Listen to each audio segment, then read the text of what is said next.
All right, today we are diving into a really powerful chapter from The Sovereignty of the Mirror. It's called The Critique of the Herd, and it throws us right into this massive philosophical battle. Is it better to be a unique, struggling individual, or to find peace by becoming part of a comfortable, silent whole? Let's get into it. So let me just start by posing this wild question, because it's really at the heart of everything we're about to unpack. What if true freedom, the ultimate liberation, isn't about being an individual at all? What if it's about completely giving up your individuality? It's a pretty radical thought, right? And it's the exact choice facing the people in our story. So, picture this. We're in a marketplace, but there's no noise, no chaos. It's dead silent. A figure called the Puppet King, Gibish Tatten, is standing before a crowd. But it's not really a crowd of people anymore. They've merged. They've become one single thing, the herd. And he's about to tell them that this transformation is the greatest thing they've ever done. Now, to really get what the Puppet King is arguing for, we first have to understand what he's arguing against. And that brings us to his rival, the Jester. See, the Jester looks at this same silent crowd and sees something totally different. He doesn't see a victory, he sees a prison, a beautiful cage, as he calls it. And here's the thing, it's super important to realize we're hearing the Jester's philosophy from his biggest enemy, the Puppet King. He's twisting it. He tells the herd, look, the Jester thinks you're all just a bunch of failures, a tragedy of people who couldn't handle the fight to be individuals, so you just gave up. So what is this fight to be an individual that the Jester is supposedly all about? It revolves around this idea of the absolute ish. Think of it as the ultimate form of selfhood. The idea is that every single person has the potential to be their own sun, a self-creating force that generates its own light and destiny, instead of just reflecting what everyone else is doing. That's the Jester's ideal. Okay, so let's just lay out the Jester's vision. For him, the individual, I, is everything. The herd, that's just a comfy prison built on conformity. He thinks the whole point of life is the struggle, the constant effort he calls the agony of becoming. But here's the catch. This path, this heroic journey, is tough. It leads to what he calls the loneliness of the star. It's a path to greatness, for sure, but you gotta walk it completely alone. And now, let's flip it. Let's look at the Puppet King's response. He doesn't just disagree with the Jester, he offers this incredibly powerful and frankly chilling alternative. He presents the herd not as a failure, but as something better, something he calls a silent truth.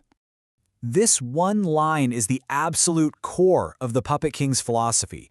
The Jester sees heroes. Gibish Tatten sees fragile, screaming errors. It's brutal.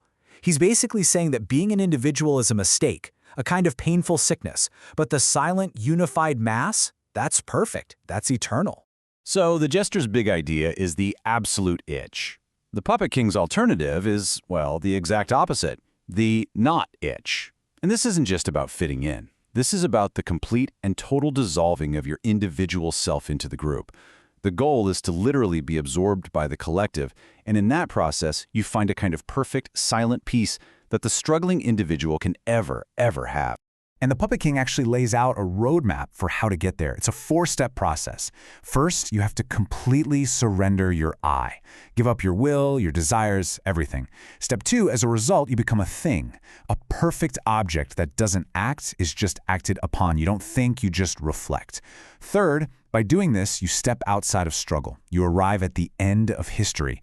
And finally, you achieve what he calls the mastery of stasis, a state of permanent, unchanging, silent calm.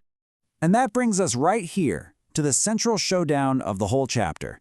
It's a choice between two completely different destinies for the human soul. Do you want to be absolute, like the Jester demands? Or do you want to be absolved, like the Puppet King offers? Let's just put these two paths side by side, because the trade-offs are huge. The Jester's path, to be absolute, gives you the lonely glory of a star, but you have to live with the constant agony of becoming.